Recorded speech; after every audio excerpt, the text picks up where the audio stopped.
Hello everyone, in today's videos we are going to simplify this problem without using any calculator. Let us solve this. Here is the square root of 400 times 8000 power 1 divided by 3 is equal to x times 496 power 1 divided by 4. Let us solve this. We can write it as square root of 400 can be written as 20 times 20 times 8000. 8000 can be written as 8 times 1000 power 1 divided by 3 is equal to x time 496 power 1 divided by 4. Now we can write it as a square root of 20 square times.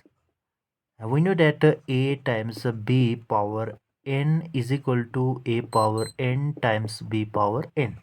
Now we use this identity here. We get 8 power 1 divided by 3 times 1000 power 1 divided by 3 is equal to x times 496 power 1 divided by 4. Now we can cancel out this square by square root and we have 20 times. 8 can be written as 2 power 3 and bracket power 1 divided by 3 times 1000. 1000 can be written as 10 power 3 whole power 1 divided by 3 is equal to x times 496 power 1 divided by 4. Now we can cancel out this 3 by this 3 and this 3 by this 3 and we have 20 times here remaining only 2 times here remaining 10 is equal to x times 4096 power 1 divided by 4.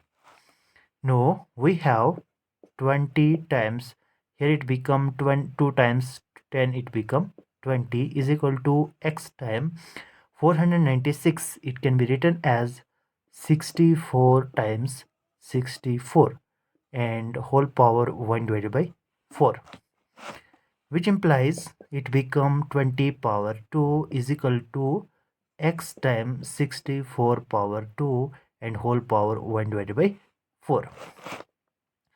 Now we have 20 power 2 is equal to x times it become 2 times 2 it becomes 4, thus it becomes 64 power 1 divided by 2.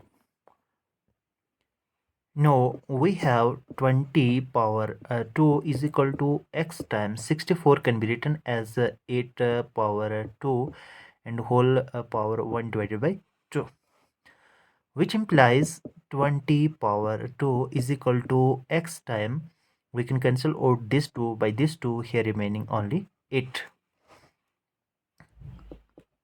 which implies 20 square. No, we can write it as 20 times 20 is equal to 8 times x.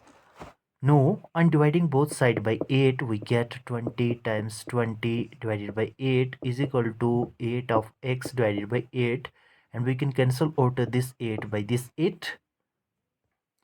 Thus, the remaining part is 20 times 20, it become 400 divided by 8 is equal to x. Now we can cancel out this 400 by 8 and 8 times 5 it becomes 40 and 8 times 0 it becomes 0, which implies 50 is equal to x, or we can write it as x is equal to 50, which is the required value of the x. If you're new here, make sure that you have to subscribe our channel for more informative video. See you in the next video. Till then, bye.